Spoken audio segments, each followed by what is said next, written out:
Good morning. Good morning.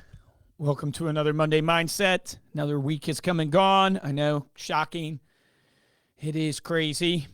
I just got back from Austin, Texas. I was at Roy Snar's Annuity Producers event. So shout out to any of you guys that were there that are in this group. I told people to join this group, so hopefully they do. But what a great event. Roy did such a great job. I want to share with you a huge takeaway that I learned from listening to some of these speakers. Let me make sure the sound's working. Okay, perfect. We're good to go. But I want to share with you some of the takeaways I had from this event because, I was really kind of shocked in some ways, but I think it's a good lesson for all of us. And I've made the same mistakes. So none of the stuff that I tell you today is from a place of like superiority or pride or anything like that. It's just literally, hey, let me see if I can share wisdom that I've learned from my own mistakes and then watching some mistakes this weekend that will help you in your business, help you grow your business. And so, one, shout out to Roy, Garrett, just an incredible event, couple hundred people there, but put on like a massive show, like high quality food, high quality production. They had the stage and the videography and lighting of a big event. High quality people. Like if you want to know as a sponsor of events, right? Because we go to easily 50 plus shows a year. And some years we've done 70, some years we've done a little less. But we go to a lot of events. So we've seen the good ones and the really poor ones. And one of the big determining factors of what makes a great event for a sponsor is the quality of the individuals that are attending. Are they hungry? Are they open-minded? Do they have money to invest in their business? And are they willing to take action? Because I've been to events where, the people have no money and there's a place for that and all that stuff, but it's very hard to make your money back as a sponsor if the people that are in attendance have no money to invest in their business. I've been to events where people have a ton of money, but there's no open-mindedness, right? They're not open. They set the vendors way off to the side so nobody even comes through, all that good stuff. So shout out to Roy, to Garrett. They put on a really high quality event.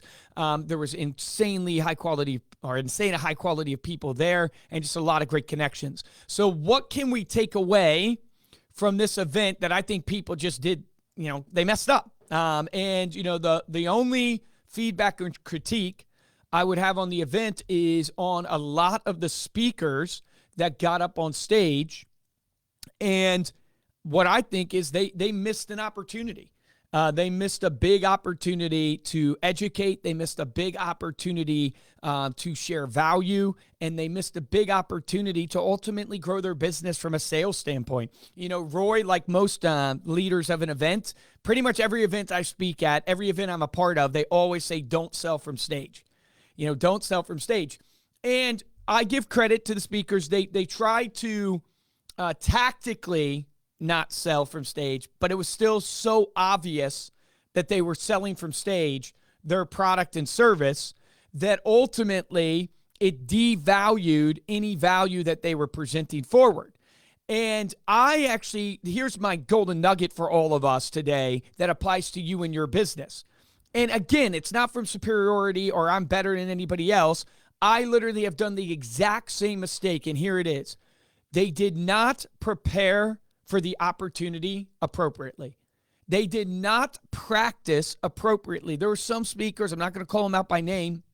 My gosh, it was rambly. There was no real concise thought. It was not flowing, and there was no either motivation or value in the actual talk. And ultimately, it left the room feeling, okay, what is going on here? You got to, bring forth the value.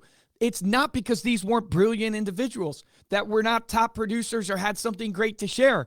It was simply because they did not prepare for the opportunity that was in front of them. And when you're not prepared and then you get on stage and the lights are on you and the crowd is there and the environment's different than you thought, or the tech messes up, or the slides aren't working appropriately, all these little adversities come at you. And if you're not prepared for the moment, then you get off. And when you get off, it is insanely hard to get back on. And so that comes from lack of preparation. And here's the big takeaway. You must prepare, whether it's a seminar for your lunch, whether it's a our lunch event, whether it's a sales pitch that you're going to do, you have to put in the necessary reps, the necessary hours, so you can have what? You can have the key to all sales, which is confidence. Because in sales, you are trying to influence this prospect that they have a pain point that is stopping them from a desired result that they want, and you have to showcase to them through confidence that you can solve the pain points that help them get the desired result. And if you're not prepared, you won't have the confidence. And if you don't have the confidence, you won't be able to influence. And if you don't influence, you're not going to be able to move the hearts and minds of people. And that's what happened. Simply, there was some speakers, not everybody. It was an amazing event. It truly was. So this is not a knock on Roy or Garrett at all. It really was a great event. It was just like, man, it kind of hurt my heart seeing some speakers up there going, man, I remember that feeling where you get up there and you're not as prepared as you should be. You're a little bit nervous, and you're not actually delivering the value that you could deliver. And the takeaway for all of us is you must put in the reps. There is no substitute for experience. There is no substitute for repetition, for the practice, right? And Alex Hormozi, I think he's the one who states that confidence doesn't come from BS affirmations. It comes from a stack of undeniable proof, right? I saw a clip recently. I think it was him, but it was so brilliant. It was like, what's the best advice you would do? And it was our give to people. And it was work so hard that it would be unreasonable that you would fail. Work so hard that it would be unreasonable that you would fail. Can you honestly say to yourself this week, as you're headed into your sales calls, as you're headed into your appointments, as you're headed into the seminar you're going to do, that it would be unreasonable based upon the effort that you've put in preparing for this situation that you would fail?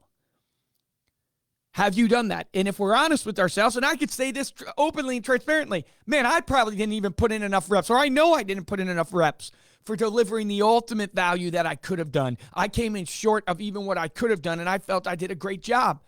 But ultimately, it is about the repetition to give you the confidence. I play music is one of the things I love. I thought I was going to be a musician. I had a band with my brothers for many years. We used to tour around.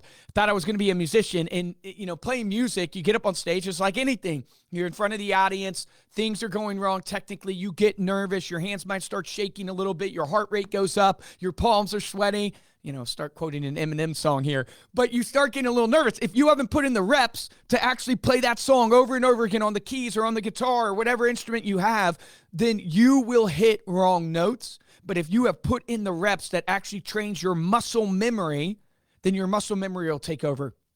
Here's a challenge for all of you. Do you know the top 5 objections you get on every seminar and every appointment, on every sales call? Do you know exactly how you answer those questions? Is it ingrained in your muscle memory so you have no panic of what you're going to say and you can fully be present in the moment to actually deliver it with authenticity to that prospect because you know, I've heard this before, this doesn't throw me off my game. I'm prepared for this situation and I can be here present in the moment and share with you what I truly believe. But most of the time we have not done the reps.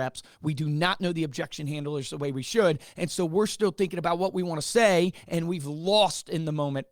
We've lost it because we're not prepared.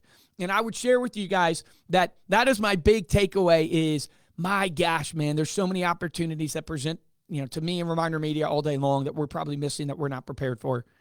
And it's because we're not disciplined enough to put in the reps. And I would challenge all of you today, walking away from this conference, an incredible conference, the Annuities Producers Conference. This is going to be the next Medicare Con. I mean, this thing is growing. The production is amazing. I can see Roy growing this to the moon. Just absolutely unbelievable. And also, to all my insurance agents out there, really think about offering annuities as something that you can build your business with. And you have, maybe you're a Medicare agent right now, or you're a property casualty agent, health and life agent, and you have all this database of clients, but what else can you help them with? Annuities is such an amazing thing to be able to offer. And I learned that myself over the weekend listening to some of these speakers and some of the things that Roy is presenting. So look into that as a way to grow your business. But this thing is going to grow. But all of us need to know that when we're presented with the opportunity, yes, we should say yes to the opportunity, but ultimately we have to put in the reps and prepare. And if you're not prepared, you will not have the confidence. If you don't have the confidence, you won't influence. And if you can't influence, you're not going to close. And nothing happens unless an exchange of value takes place. So that is my big takeaway from the Annuities Producers Conference. It's Monday. It's August 25th. I can't see your comments, but I hope you guys are having a phenomenal Monday. Lily, what's up? There you go. I got Lily in the feed. Really appreciate you, Lily. I know you had a birthday not too long ago, so appreciate everything you're doing for the show. Appreciate you guys. Get out there and win this week for you, for your family, for your friends. Let's make it happen. Happy Monday. Let's go.